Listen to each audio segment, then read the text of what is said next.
What is going on, everybody? Welcome back to another edition of the Mets post game show here on Mets Central. This is Mets post game reaction episode 19, where the New York Mets start not start, but they actually win the first game of a four-game set against the St. Louis Cardinals, where they end up winning 4-1.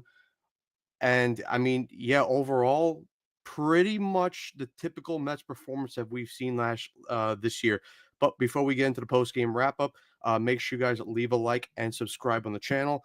We love feeding you guys Mets content so far throughout the season, and we're gonna keep on doing it throughout the rest of this year. So yeah, just keep hitting a like and subscribe. And yeah, ultimately, let's get into this. First of all, start off. Griffin Canning today was excellent. And you know what? The one thing that really impressed me today about Griffin Canning was his repertoire and how he used it. Because overall, through the first inning, I didn't love his command. I thought he was really missing a lot on the fastball and both the slider as well. But that really did he really was able to bear down on that later on in the game. But the one thing that I was going to say about his repertoire is because usually with Griffin Canning starts, and we've seen it so far throughout his the majority of his starts that he's made so far, in Houston against the Marlins and against the Blue Jays, he was very slider reliant.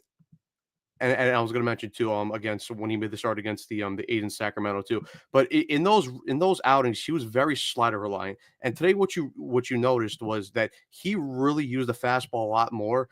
And surprisingly, his fastball was actually the most used pitch, which kind of intrigued me. And I don't know if that was maybe more just of a matchup thing, just because the Cardinals offense just struggles to hit fastballs. Because I know the Cardinals, while they were 9-9 before this game, and obviously now they're 9-10 with losing to us.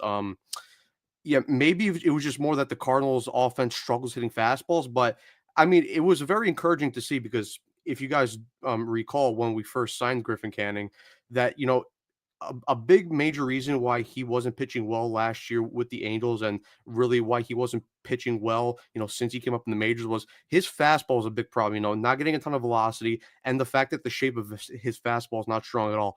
But I mean, look, if the Mets maybe made a couple changes to his fastball and now it's starting to look a lot better, and he's starting to get more swings and misses on it. And now he can actually use it as a weapon, where he could get out of jams and stuff. Then cool. I'm still not convinced his fastball is up to that level yet, but maybe we'll see. I mean, listen, we know how good that this Mets pitching lab is, and listen, if they keep tinkering and keep making adjustments to Griffin Canning's hit to his repertoire, then by all means. But I mean, yeah, just looking at the ultimate, breakdown here on Baseball Savant, through the four seamer the most, like I say, threw that 45 times. Next was the slider 27 times. And then the third most pitch that he utilized was the changeup with 18 times. Then threw his cutter 5 times, knuckle curve 5 times, and sinker 2 times. But I mean, yeah, like I mentioned before, his four seamer and his slider were his two best pitches. And on his four seamer, 22 swings, 7 whiffs, then on his slider, 13 swings and 6 whiffs. So, I mean, look, overall, a very successful outing for Griffin Canning. And like I mentioned before, wasn't great, especially in the first inning with his command, but, really, settled down as we got into it. But I mean, yeah, now let's actually get into the actual post game wrap up. So, like I mentioned, Griffin Canning on the mound for the Mets, and then Andre Pallant pitching for the St. Louis Cardinals. So, start off the game, Lars Nootbaar does ground out to Francisco Lindor. Wilson Contreras would then walk. Brendan Donovan would then ground out into a force out. Brendan Donovan steals second base. Then Nolan Arenado would walk. So a little bit of trouble here for Griffin Canning in the first inning, like I mentioned. But thankfully, he does get Alec Burleson to pop out. Then we move on to the bottom of the first. Francisco Lindor with the single to start off the game, and then Juan Soto unfortunately does hit into a double play. And here's the one thing about Soto, and I know you guys, are bringing it up in the comments here, but like we were saying on the podcast before, Juan Soto has been struggling, but at least today, because he did end up drawing a walk in his last at bat in the game, at least today, I could say with his at bats, especially the two where he grounded out, like they were at least hard. They were hard contact outs, so at least there's a little bit of encouraging signs, so far with that. But I mean, you did notice that there were signs of him struggling during his at bats, especially I did notice it with the breaking pitches, and even Keith brought it up during the broadcast of the game that he's kind of just he's biting a little bit too early at those breaking balls. He was also kind of swinging at swinging at some pitches outside the strike zone. So, I mean, listen, I get it. It's very frustrating right now that Soto's not at optimal level, but I will still repeat what we've been saying on the podcast that we just have to be patient. I know we don't want to be patient, but it's reality. Soto is eventually he's going to snap out of this. He's too good of a hitter, to be, struggling. It's listen, it's just it is what it is. It sucks. I want him to be, on a hot tear right now, but there's nothing we can do about it. And ultimately, I trust him to get out of this funk and return to his form that we saw last year with the Yankees. And we know what he can do. But anyway, then Pete Alonso does ground out the end of the inning. Then top of the second, Jordan Walker pops out, Nolan Gorman pops out, and then Pedro Paz strikes out the end of the inning. So a really nice 1-2-3 inning from Griffin Canning.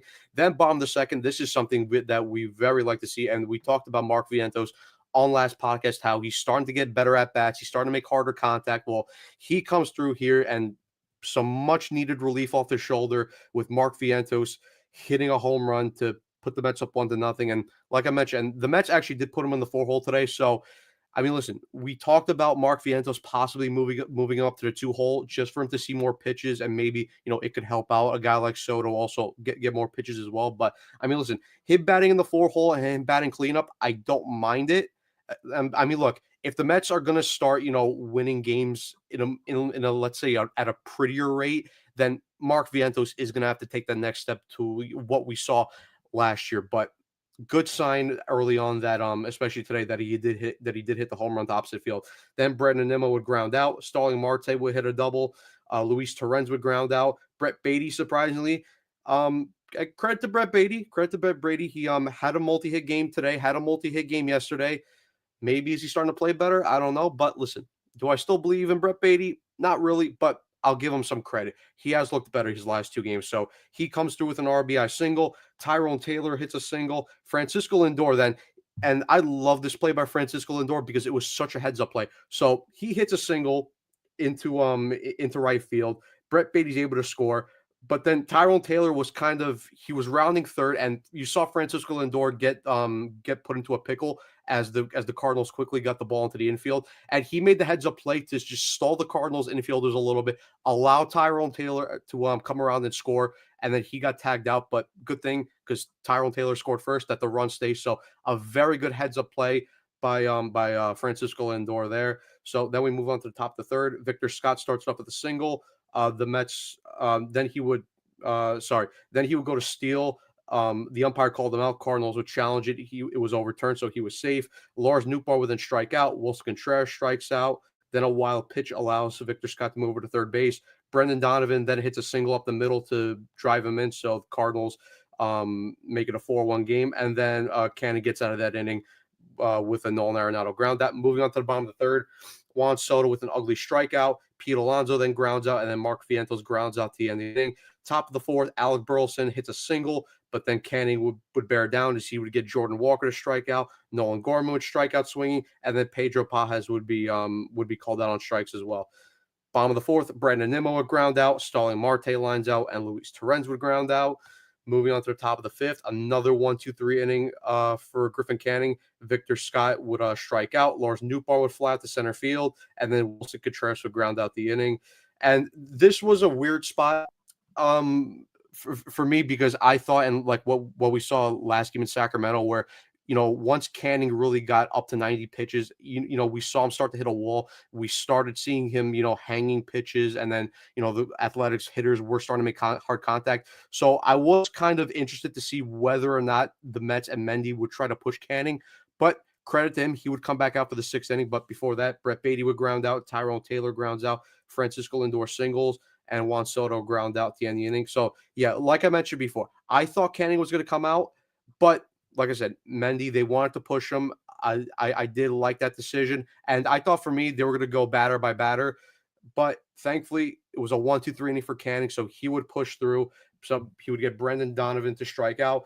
Nolan Arenado would ground out. and then Alec Burleson would then ground out the end of the inning. And look, credit to Griffin Canning because, like I said, he pitched very well. I thought he was only going to go 5 innings, but he did something that Mets pitchers really haven't been able to do this inning, which is give solid length. And his final line score at the end of the night: six total innings pitched, 3 hits, 1 earned run, 2 walks, 8 strikeouts, lowers his season ERA down to a 3.43. And listen, this is what Griffin Canning just has to do. He just has to go out there every outing, give the Mets some length, give the Mets some solid outings, and eventually, like we were saying on the podcast, I think eventually the plan is to move Griffin Canning into a long man role when guys like Sean Manaea and Frankie Montas comes back, and I think he's going to thrive in that role because I mean we've seen him that he's pitched very well so far in the season so far, but look, ultimately, he just has to keep doing what he's doing right now because he's being effective. And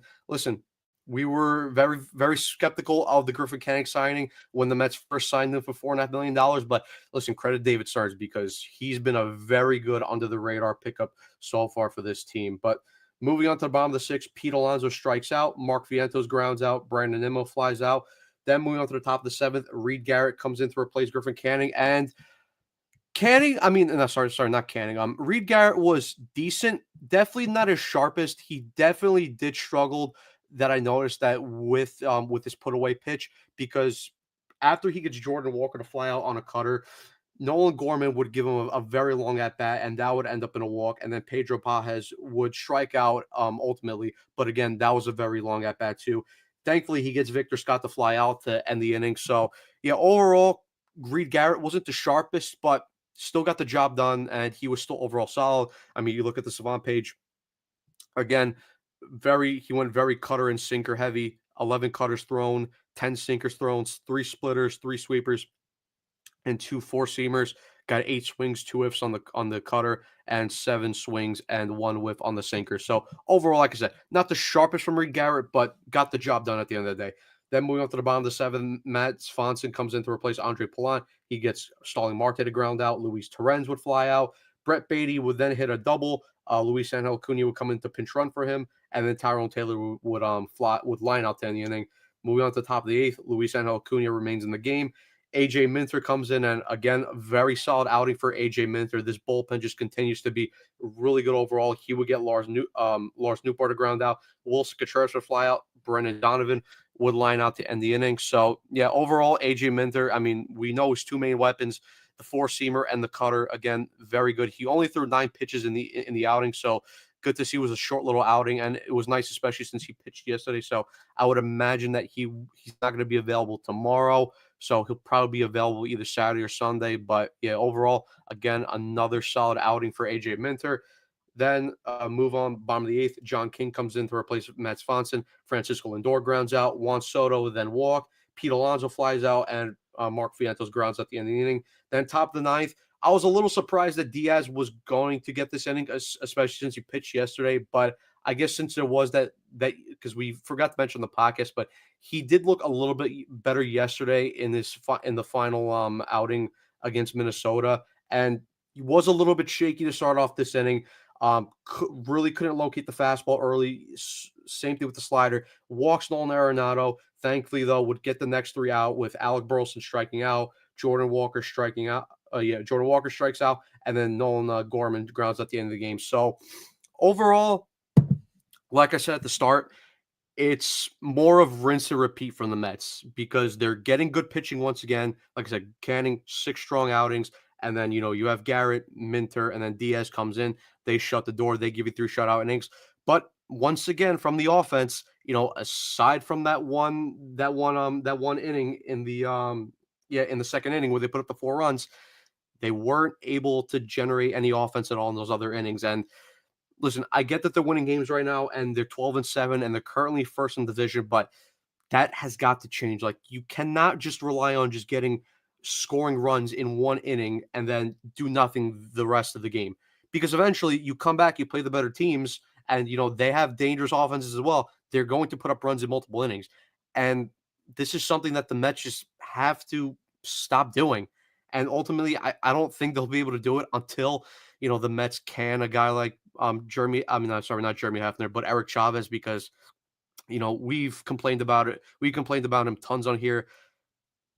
Eric Chavez is just not a good hitting coach. Like, I'm sorry, and I think ultimately he's going to hold this team back of ultimate greatness. Because I mean, we talked about it on the podcast, especially. You come up against those better teams, you're not gonna survive.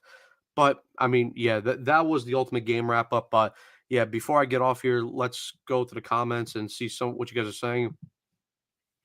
MJS, what's up, brother? What's up? How you doing?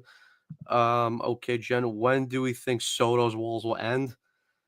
I mean, this was something like we talked about, like I talked about, I brought it up today on this post game and today on the on the podcast we did.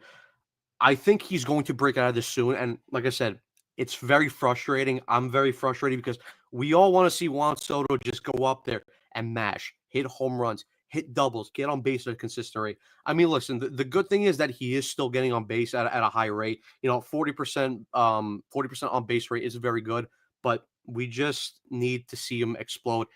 I think it's going to be soon. I think listen, and this is something I brought up on the podcast, but Juan Soto is not a guy that you worry about because you don't need to worry about guys that are that good. It's frustrating, but just we just have to stay patient. That's all it is. Soto wasn't great. Yeah, I mean, other than the walk, I mean, like I said, the two ground balls that he had, they were very very hit hard because I think, and I saw this on a Twitter post during the game that both of his ground outs, it was an expecting batting average of 530 and a 500 batting average. So again, it's unlucky, but with a guy like Soto, you don't want to see him hit. You don't want to see him hit ground balls consistently. But it's going to be soon. At least that's what I hope. I mean, we can say he doesn't have the best hitter behind him anymore for better counts, but he only played with Judge for the 1 year, so I don't know why that's an issue. I don't think it's an issue, and again, like I get that people thought that it was maybe an excuse. I don't think it's an excuse, but it's definitely an adjustment. It's definitely an adjustment. And listen, he ultimately has to make those adjustments on his own because he's making $51 million a year. He is supposed to be the best hitter on this Mets offense. It's like I said, I think it's only going to be a matter of time before he gets out of the slump.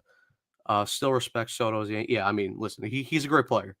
Great players sometimes just go through slumps. It's like I talked about it on the podcast today. You can look at guys throughout the history of baseball, the best hitters: Ted Williams, Ken Griffey Jr., Barry Bonds, Aaron Judge. Guys like that.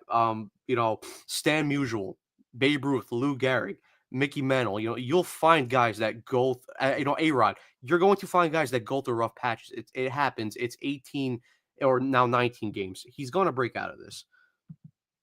More Vientos now. I don't want to see this experimenting in August. I mean, sorry, yeah, move Vientos now. Yeah. I mean, like we were talking about it before, we want to see him in the two hole. But listen, right now it worked today with him putting him in the cleanup role. He hit the home run. He's having a lot better at bats than he was at the start of this year. I think you either keep him in the cleanup role or you move him to the two hole. That's for me. But at least good signs for me that Vientos is looking like he's breaking out of his bad slump that to start the season. My preferred lineup: Lindor leading off, Soto second, Alonso first, Alonso third, Vientos fourth, Nimmo fifth, sixth, Torrens seventh, Acuna eighth, Taylor, Brett Beatty ninth. I mean, yeah, that's something I could see. Obviously, you're not including Winker Marte there because Vientos is DH. I mean, look, like with Brett Beatty right now, if he's going to start the hit, then cool. We need to see it at a consistent rate. Because, I mean, look, it's back-to-back games where he's had multi-hit games. I'll give him credit there, but we need to see it more consistently from him.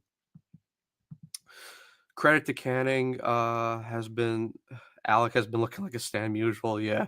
No, look, Griffin Canning has been very good so far. I mean, look, he had that one shaky outing in Sacramento, and I know his past couple starts, he really hasn't given like optimal length that we would want from starting pitchers. But listen, he's going out there right now. He's throwing strikes. He's getting outs. Listen, for $4.5 million, he's doing what you're asking him to do. And I mean, credit to him because, before Manaya and Montes went down, he was supposed to be in a long man role out of the bullpen. but he had to be called upon to go out there and start every 5 or 6 days. And like I said, credit to him because he's doing that right now. Pitching is nails, absolutely. How much of an addition will the pitchers on IR make on the IL? I mean, look, obviously we know what Showman and I did last year. Especially after he made that arm slot adjustment. Sorry, after he made that arm slot adjustment against the Braves, I mean, he looked like a very dominant pitcher and a very different pitcher to what we saw at the start of last year. But I mean, listen, is it going to take some time for him to maybe ramp up and get back to that optimal prime form that we saw last year? Yes, but even if we don't see the Shamanai we did of last year, where he was going out there every 7 innings and giving a quality start, if he's given, and I don't think he's gonna, in this case, how should I put it? I don't think he's gonna like decline. I think he's gonna be right around though where we saw him last year. He's gonna go out there, he's gonna give you solid innings, he's gonna give you very good results. And then Montas, I mean, listen, I don't know what we're gonna get with Montas.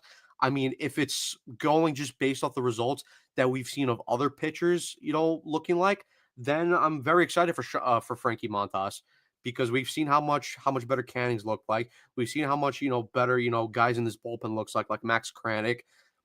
So we'll obviously see. But I mean, ultimately, the big thing with Frankie Montas is health. Can he stay healthy? Very nice recap. Thank you, MJ. I appreciate it.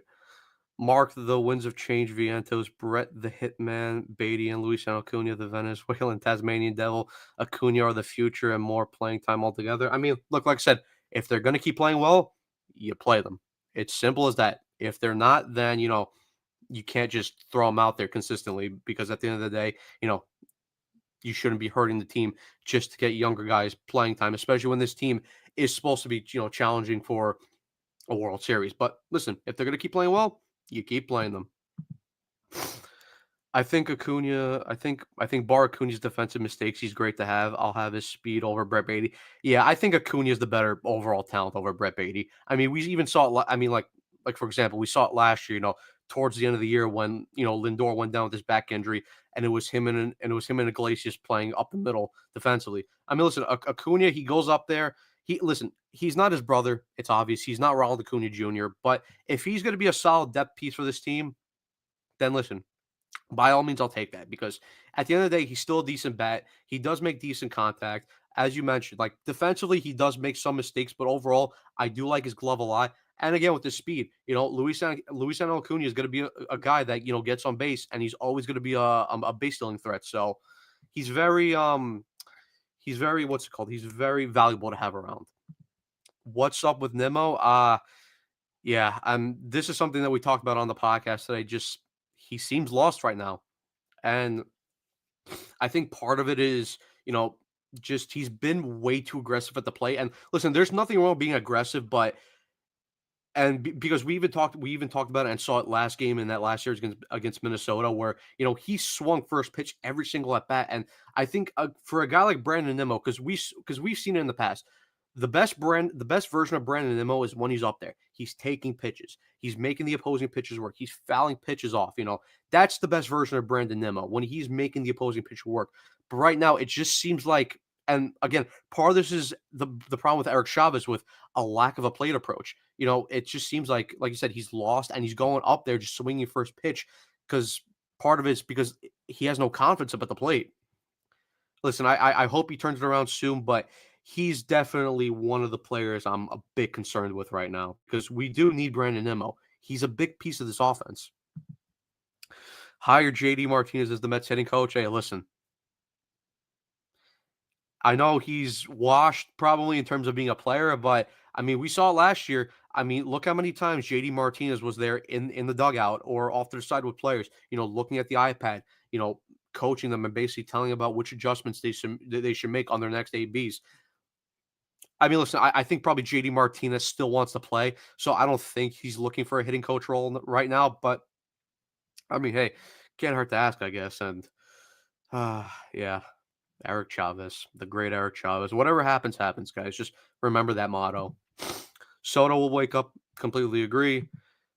He's always been I mean, I know he got off to a really hot start with the Yankees last year.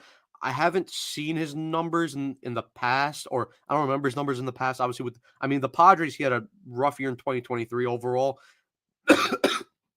But before then, his years with the Nationals, I'm not sure what kind of starts you got off to. I definitely got to take a look at that.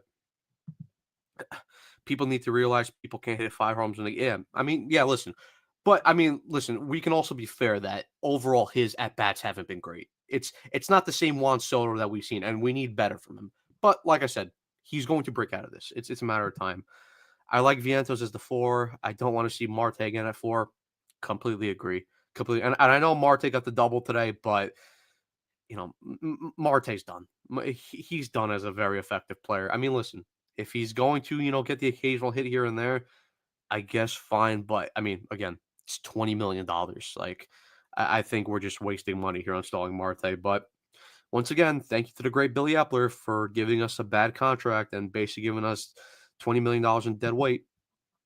When Alvarez gets back, do you think they should DH Torrens? I mean, you could either do that or you could DH Francisco Alvarez. And I know me and Evan have brought this up on the last couple podcasts that the Mets might just have to go and carry 3 catchers because I mean to be fair, Hayden Sanger hasn't been terrible. He's actually been solid for at least what I expected and what we expected from him.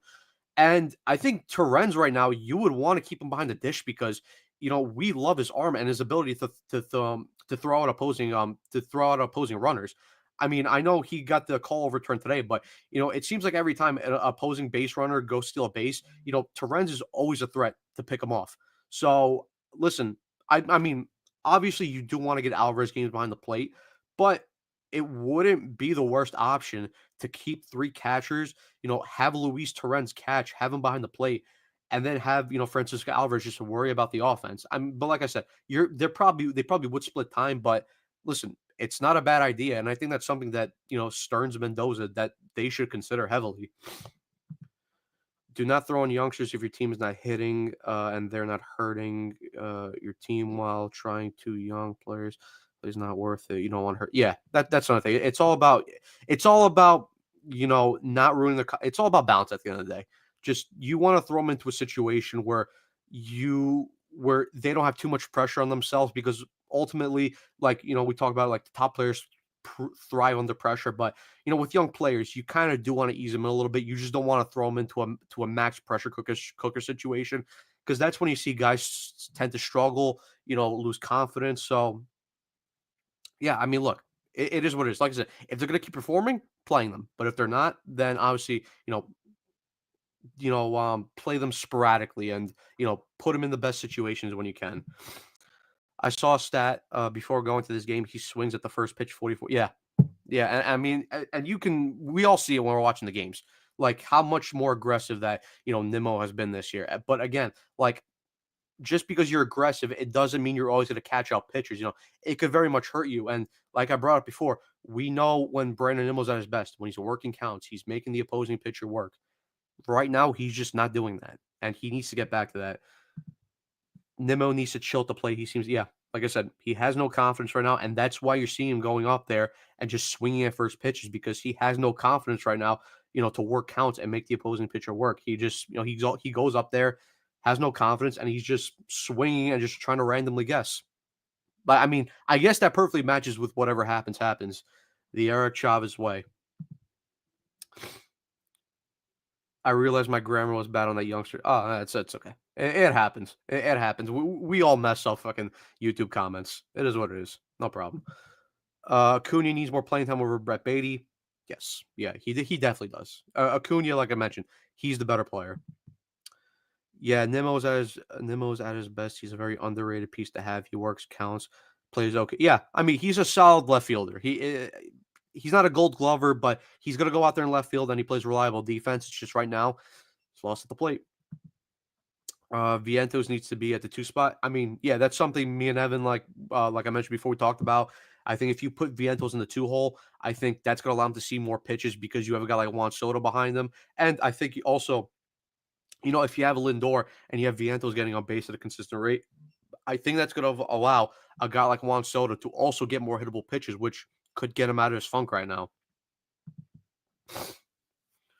With the Phillies being the benchmark for our play, honestly, we haven't played tough teams yet, and we look good. But if we were in the NL, I know, yeah, I mean, the NL West has just been the NL West has been simply incredible. I mean, we know what the Dodgers are. The Diamondbacks, they've kind of underperformed a little bit, but they're still a very good team. The Padres have started out very well, and then surprisingly, I know the Giants lost it to the Phillies, but surprisingly, the Giants have been incredible too. So I don't know if they're going to fall off, if this is a case of just a hot start and they're going to come back down to earth. But I mean, look, credit to them; they're playing well right now. And I mean, the Rockies are fifth, but we know what the Rockies are. But yeah, I mean, look, overall, like we're not playing terrible baseball, but we need to be a lot better. And it certainly does help. And a big reason why the Mets are first right now is because the rest of the division hasn't been very good. I mean, we know the Marlins aren't good. We know the Nationals, while they have a good young core building, they're still not at that level where they're going to be competing for a playoff spot. The Braves right now are just underperforming. I'm not counting them out yet because they're the Braves and we've seen them have a slow start and come back and just make a charge late through the season. You can't count them out. And then the Phillies are going to be right there. I mean, right now I've been saying it. If the Braves are just going to be a bad team right now and they're going to keep losing games, there is no excuse that the Mets don't win the division. I'm sorry. I think you have to win the division. Do you think Pete might opt out of his deal? Yes. Yes. Yeah, definitely. Scott Boras right now is, just he's licking his lips, he's rubbing his hands together. He sees, I mean, this is also the weird thing though, the weird thing too, because I mean, obviously Vlad signs the extension. So obviously that takes him off the market, and Pete right now is going to be the best first baseman available on the free agent market.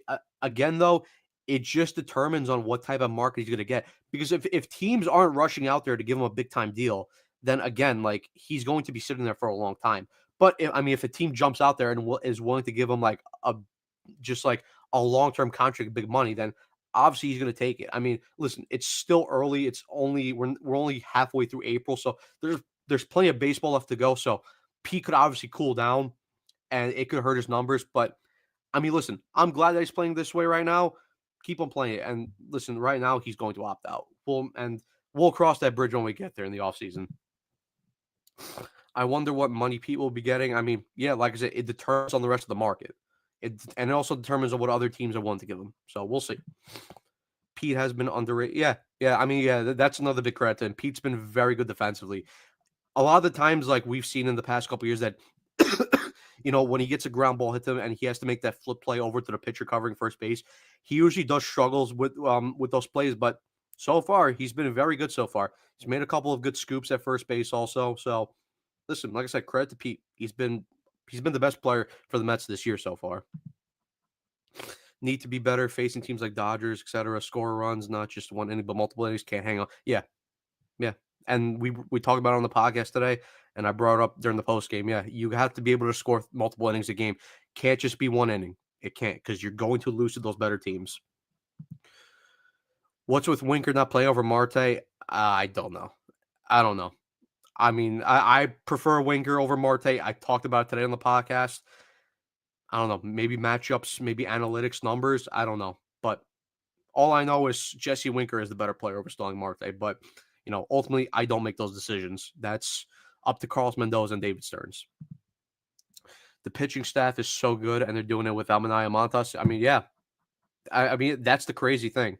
They're right now, they're going out there, they're giving you innings, and they're giving you good results. So, but like that, like I also talked about it, we can't over rely on them too. Like the offense definitely has to pick up their slack because, like the top, like I talked about it, and especially with the bullpen, like you can't expect the bullpen to be perfect every time, and you can't put them under that much pressure because guys are human. I mean, we saw it before. I mean, we saw it in the second game or the second game in Minnesota. Max Kranick went out there, he pitched 2 innings, but he gave up 2 runs.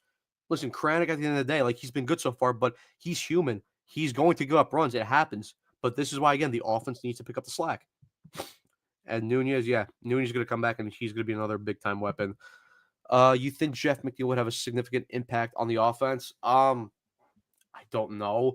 I mean, look, I'm not expecting 2019, 2022 Jeff McNeil. I think that Jeff McNeil has long sailed. I mean, look, if McNeil can just come here and be a league average bat who plays solid defense, then I guess you take that. I guess you do. Again, that extension is not looking great. It's $15 million, and and like I mentioned, we don't want to get into offseason talk, but going to next season, that's certainly a guy that again I would look to move on from. But listen, if McNeil can just be league average, then I'll take that. I guess. Still early, but will this team make deadline moves? If so, what's to look out for? I mean, yeah, they are going to make big time moves at the deadline this year. Um, I mean, I would look for another pitcher. We've heard the rumors of Sandy Alcantara that he's going to be available. That's somebody that I would look at. But I mean, right now, currently, if the Mets offensive fortunes don't change, I would certainly look for more upgrades offensively. I mean, particularly one at DH. I know we talked about it before, but the Angels right now they've been off to a solid start, but I don't expect them to continue at this rate just because at the end of the day, they are the Angels. They always seem a way to fall off. So a guy like Jorge Soler is someone that I'm looking at, potentially to be a DH option. But I mean, yeah, I mean, maybe they look at some bullpen targets as well. I would look at some center field options just because I mean, right now Jose Siri is obviously hurt and he's going to be sidelined for a little while with the broken tibia. And overall, Tyrone Taylor hasn't been great either. So possibly a center field option. I mean, look, the good thing with the Mets is they have options to trade away in the minor leagues. Like you do have Jet Williams, you do have some guys down there in the minors like pitching staff. You have like Noah McLean, Jonah Tong, Brandon Sproat's a guy also, which I wouldn't love to move, but we talked about it before. If Brandon Sproat, if that's the guy that you have to trade away in a Sandy Alcantara deal, then you don't love to do it, but for a guy that has 2.5 years of control left on his contract, that's probably someone you do have to move on. But we'll see. We'll see. There's still plenty of time, and probably just to add to that, just some extra, bench options as well, bench bad options as well. Has to be the analytics numbers on Winker over Marte Haiti. I mean, yeah. I mean, analytics is good, but it's not also something that you want to live and die by. I mean, poison case. I mean, look at the 2020 World Series with Kevin Cash pulling Blake Snell in that start, just because he was going to the third time around the order, and ultimately that cost the Rays in that game. 12-7, first place Mets stay positive. I mean, yeah, listen, I am staying positive, but at the end of the day, like we talk about it, like there's nothing wrong with pointing out the flaws because the flaws are something that if the Mets are not careful, this is something that could bite them back later down the line or in the playoffs. So listen, it's good that they're winning games, but there definitely still needs to be some improvements. Will you explore any trades at the moment and look forward on what kind of trades you want at the deadline? I mean, like I mentioned, I would love Sandy Alcantara as another ace type pitcher, but again, you need a bat. Jorge Soler is a guy that I would love if they could potentially get as a DH option. I want to get Sandy because of injury concern. Yeah, but I mean, he did just have his Tommy John, so I mean, listen, I guess he could hurt it again, but he's looked good so far this year. I'm personally not too worried about Sandy Alcantara hurting himself again. That's just me personally. Luis Robert, I mean, he's definitely an option, but I mean, his numbers so far in Chicago have been very bad to start the season. I mean, let me just take a look at them really quickly, but I mean, yeah, 136 batting average. He has been very poor to start the season. Yeah, 143 average, one home run, 4 RBS, 449 OPS. I mean, maybe it's just the case that he's on the White Sox and he's really not getting into it. I guess you could say, but I don't know. I guess it depends on what the White Sox want because I mean, for that type of production, I'm not trading away a haul for a guy like Luis Robert.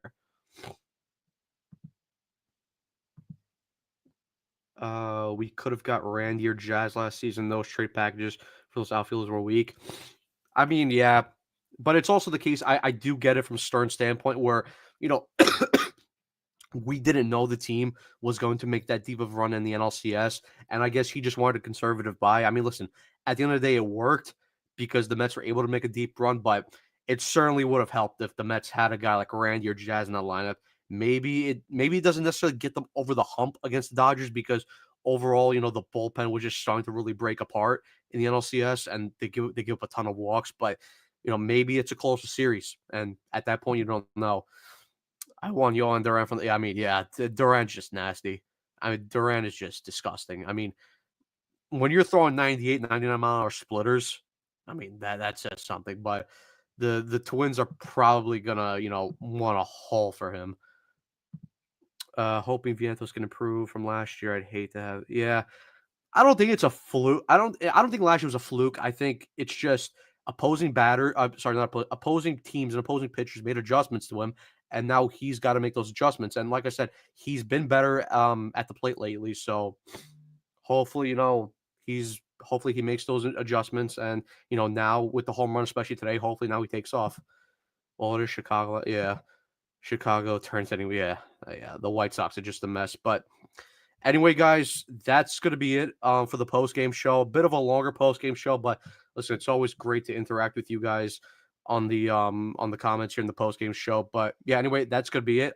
Tomorrow, Mets play again Friday night, 7:10 start with David Peterson on the mound against Miles Michaelis. I'm pretty sure Evan's going to be doing the post-game tomorrow, and then after this series, we'll have our regular post-game sorry, not post game, our podcast that we do. But yeah, anyway, guys, that's gonna be it for me. Like I said, make sure you guys leave a like and subscribe. And yeah, hope everyone has a good night. See you guys. Let's go, Mets.